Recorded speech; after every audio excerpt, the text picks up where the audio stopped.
Eto po, nag-ano na naman 'to si Ping Lacson. Sabi ni Ping Lacson, eto po tungkol pa rin po sa request nila ng ano, ng, Office of the Vice President. Paano kung Michelin yung caterer? Ayan. Bakit daw sila ang, babalikat? Alam niyo po eto simple lang po. Hindi po gusto ng Office of the Vice President o ng Vice President na ma-impeach siya. Sinalang niyo po sa korte. Kayo po host, may bisita kayo, 'di ba? Nag-request po yung bisita niyo, puwede po bang sagutin ninyo yung aming, pagkain? Kasi po, magastos, wala kaming budget, 'di ba? Hindi naman magre-request 'yan kung may budget sila para diyan, eh. Ang liit po ng budget ng Office of the Vice President. Tignan na nga po natin yung diferensya. Magkano ba yung budget ng Senate at ng House of ng ano, ng OBP? Asan ba yung budget naman na ano? Wala pa pong 1 billion ang budget ng Office of the Vice President, 880 million lang po. Sa Senate, magkano po sa Senate? 7.52 billion. Ang layo naman. Wala pang 1 billion yung OBP, tapos kayo 7.952. Gusto po ng Vice President na yung kakarampot nilang budget mapunta na po sa mga serbisyo ng mga tao. Total, kayo naman ang host nila, pinasagot lang. Sanay po ang Office of the Vice President na mag-request ng budget. Pero sanay din po silang tinatanggihan. Sanay po sila, mas malaki yung budget na hinihingi nila, eh. Pero sanay po sila, kahit Vice President ka, hindi namin i-approve yung budget mo. Wala pong bago dyan sa Office of the Vice President. Tanggihan nyo lang po. Ang problema dito sa mga senador, hindi na nga kayo umayon sa request nila, ang dami nyo pang satsat. Sinesermonan nyo pa. Parang yung ano sa tingin nyo, yung para maintindihan nyo, hindi kasi nila maintindihan yung sinasabi ko, eh. Yung kapitbahay nyo nangungutang dahil kapos na kapos, yung anak nila ay isusugod sa ospital. Ni pamasahe, wala sila. Ano sa tingin nyo yung mararamdaman ng kapitbahay nyong hikahos? Kapos na kapos, pero kinakailangan isugod sa ospital yung kanilang anak. Imbis na pautangin nyo, sinermonan nyo pa. Hindi nyo na nga pinagbigyan yung request. Ang dami nyo pang daldal. May nalalaman po kayo, bakit naman isi-shoulder yan? No, tapos. Dapat nga hindi nyo binobroadcast kasi hindi naman binobroadcast yan ng Office of the Vice President, eh. Hindi po ba? Kaya mula po sa Senate President ngayon na tumanggi sa press, bakit sa press ka tatanggi in the first place? Bakit ginagawa ninyong issue yung pag-request ng pagkain nila? Kung tatanggi kayo, tumanggi lang kayo. Sanay po yung Office of the Vice President na tinatanggihan sila ng gobyerno pagdating sa budget. Hindi po malaking usapin yan. Ginagawa po nilang malaking usapin, eh. Bakit po? Wala kasi silang ebidensya laban kay BP Sara dito sa mga impeachment. Alam po nila na mapapahiya sila sa taong bayan pag kinonvict nila si BP Sara ng walang ebidensya. Yung nga sinasabi ni Matibag, aminado na nga, eh. Wala akong alam, wala akong personal knowledge. Ano pa ba ang hindi nyo maunawaan doon, mga senador? Pag yan, kinonvict nyo si BP Sara kahit walang personal knowledge yung mga testigo, alam po ng taong bayan yan. Ano yung sinubmit din yung video ni BP Sara? Eh sa mismong video, sinasabi na meron siyang threat, hindi nyo inimbestigahan. Sa mismong video ni BP Sara, ang sinasabi niya, pinapapatay siya.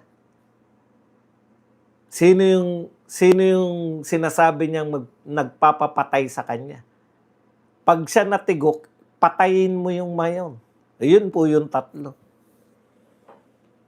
Eh lahat ng taong bayan, alam pati po yung mga taong bayan na hindi pro-Duterte, yung mga anti-Duterte, alam po yung ibig sabihin ni BP Sara. Kayo ding mga senador, alam nyo rin. Kaya nga kayo gumagawa ng mga issue na walang katotoran. Ano po katotoran yan? Nag-request yung OBP na sagutin nyo naman po sana yung pagkain. Reject nyo, okay na yun. Hindi naman nagsasalita yung OBP. Kayo pa. Alam nyo po, real talk po, dapat nga OBP yung magsalita sa press. Tignan nyo, nagre-request lang kami ng pagkain. No? Hindi po ginagawa. Tahimik yung OBP. Kayo na kayo na nga ay hindi nagbigay. Kumbaga, humihingi ng tulong yung kapitbahay. Hindi na nga kayo nagpautang. Sinatsatan nyo pa. Sinasabihan nyo pa. Kasi kung nag-abroad ka sana, hindi ka sana kinakapos. Putang, baka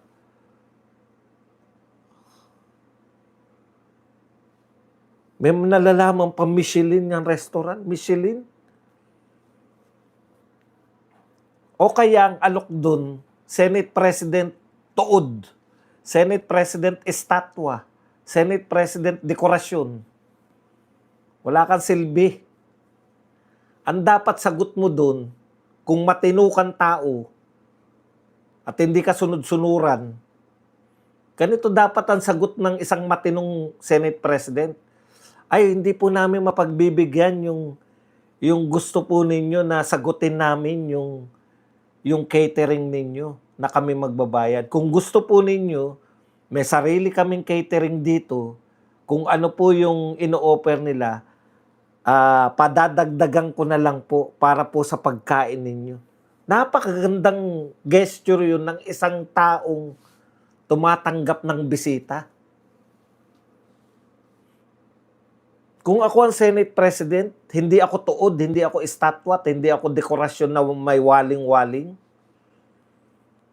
Yun ang sasabihin ko. Pasensya na Madam Vice President. Mahihirapan po kaming i-liquidate yan. Yung request nyo na sa amin magmumula budget, tapos sa catering nyo kami magbabayad.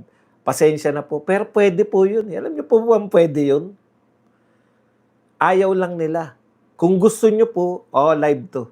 Kung gusto po ninyo, may catering po kami sarili dito. Padadagdagan ko na lang po yung pagkain para po makakain po padadalan po namin yung iba doon sa inyo. Ganun po ang gesture dapat ng estatwang Senate President. Hindi ka na nahiya. Dumidisplay ka araw-araw. Opo, nakakahiya yan. Di ba ikaw nahihiya ka na sa mga memes? Nakakahiya naman talaga yan. Ano po ibig sabihin ng mga memes? Ang ibig sabihin niya, naghangad ka nang wala ka namang kakayahan. Nakalagay po sa konstitusyon. Pag may impeachment, Senate President ang magpe-preside.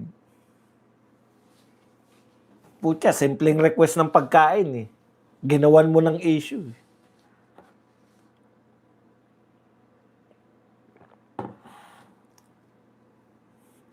Buti sana kung hindi namin naririnig na gagastos ng milyon-milyon sa paglamon sa zona. Sino ba may gustong impeach si BP Sara in the first place? Kayo. Tapos, kaya ang mga Pilipino, alam niyo mga Pilipino, tayo sa mga bisita natin. Anong pinapakita nyo? Un-Filipino spirit yan. Tignan nyo kasi mga nagsasalita, si Erwin Tulfo. Pilipino ba yan talaga? Kasi po walang Pilipino na may bisita. Hindi na nga dapat nagre-request yung mga bisita. Dapat binabaha ninyo ng mga masasarap na pagkain yung mga yan. 'Di ba kayo nagtaka bakit kaya nag-request sila ng ano, ng sarili nilang catering? Sa tingin ninyo?